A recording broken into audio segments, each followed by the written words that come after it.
Hello, dear friends. Today, I bring to your attention important news related to the events of the upcoming elections, as well as a historical set of events earlier closed to the naked eye, meaning the failed reform attempt of the Russian Federation. My question: who is Vladimir Zhirinovsky? God, the Father, the higher consciousness answers. Vladimir Wolfovich Zhirinovsky's mission was to reform the Soviet Union. Zhirinovsky's goal was to implement his plan in order to come to power. But to implement his plan, Vladimir Zhirinovsky first had to become Putin's successor, who had previously been Boris Yeltsin's successor. Vladimir Zhirinovsky began to carry out his intended plan. His plans included gaining control over all the lands that belonged to the surrounding countries. To achieve this, Vladimir Zhirinovsky assembled a council of priests undercover working for the KGB, disguised in their Kazakh robes, and deceived peasants, the poor, who were to work for the government for free. In exchange, he offered them bipartisan parties that would give them the opportunity to open free new programs previously closed, such as freedom of speech, including conversations on sexual topics previously hidden.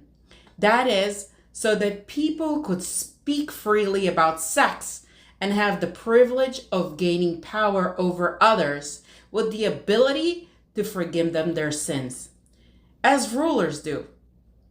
This way, giving them the opportunity to become the elite, as in the old days, when the aristocracy was the only group that could enjoy life, while all the others were slaves. These people, who were peasant slaves, believed that their rulers were like God, because they had the key to their freedom to live without dependence on money. Nevertheless, these people born into the Soviet Union became outcasts since Zhirinovsky died, losing the head snake ruler of their clan, thus having no one left to provide for them so that they could regain their freedom of speech and secretly continue to steal various types of technologies from neighboring countries, export necessary products, and basic necessities for their lives. All these things were bought or stolen only because the Russian government does not care about anyone's human needs. Since the main task of the government and its concern for the people is to ensure that this gang of thieves does not get out of control and attack the rulers. Therefore, they keep them at a distance. When the war with Ukraine and Israel began, it became obvious that the people defending their borders had gotten out of control of the rulers. The desire for continued revenge through theft and murder became obvious.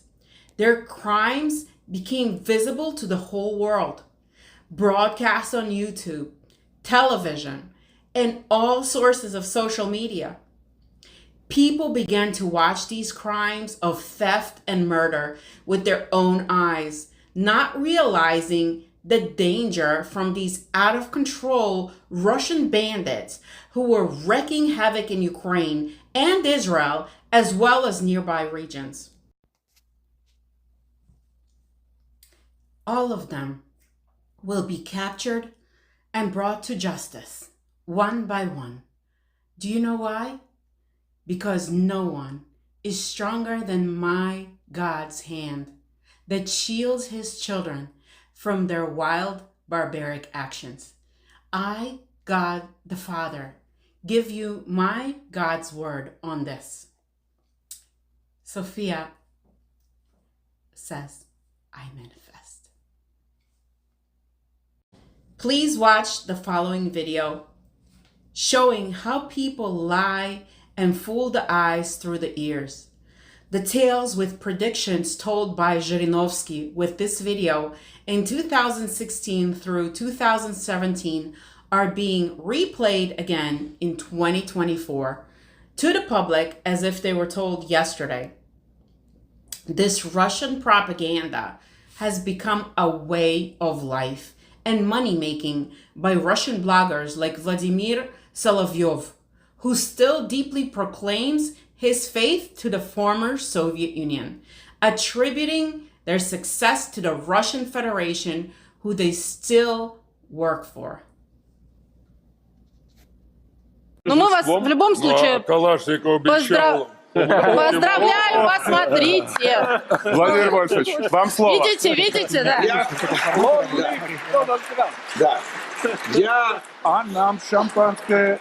Слышно все, да? Да. Я хочу поздравить всех американцев, которые добились победы Дональда Трампа, и сегодня они ликуют.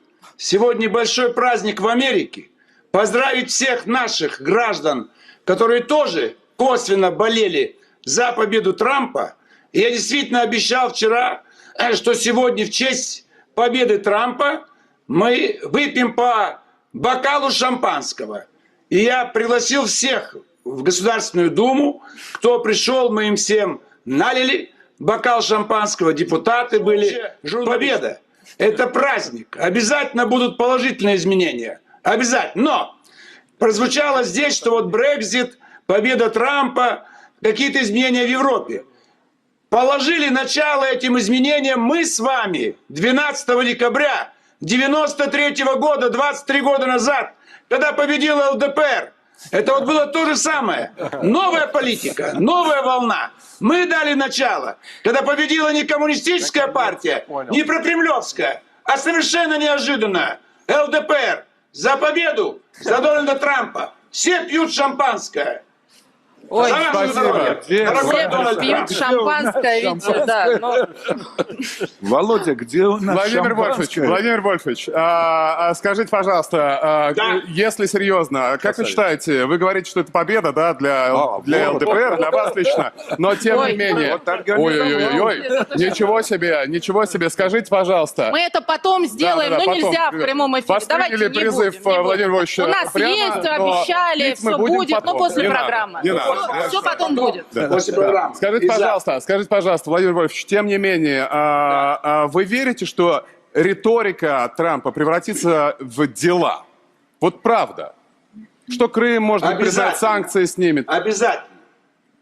Да, это новый рубеж. Дональд Трамп не будет делать так, что вот выборы закончились, теперь старая политика. Нет. Абсолютно новые будут дипломаты.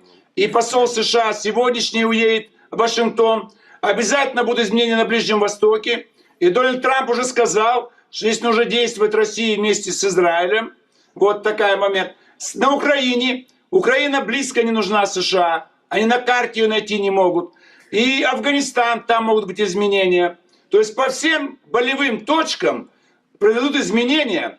И они в пользу и Америки, и Европы, и России. Все выигрывают в этом плане.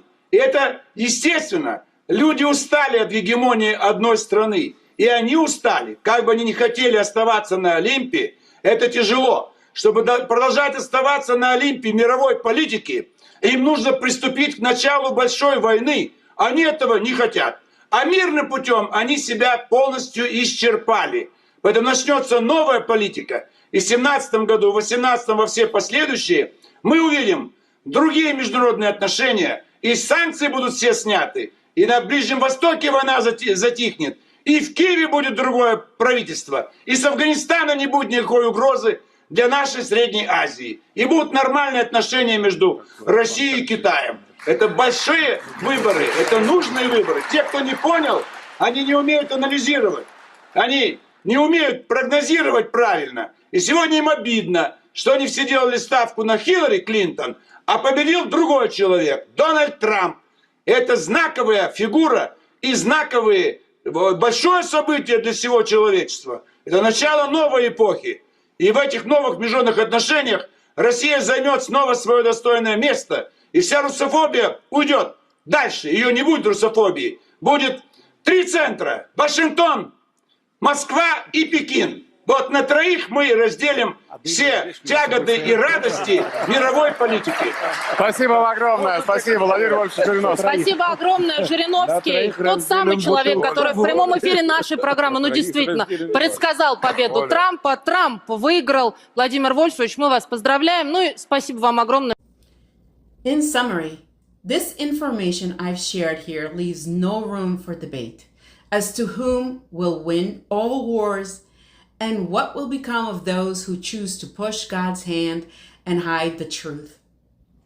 Thank you all for watching this informative and educational video. Sophia.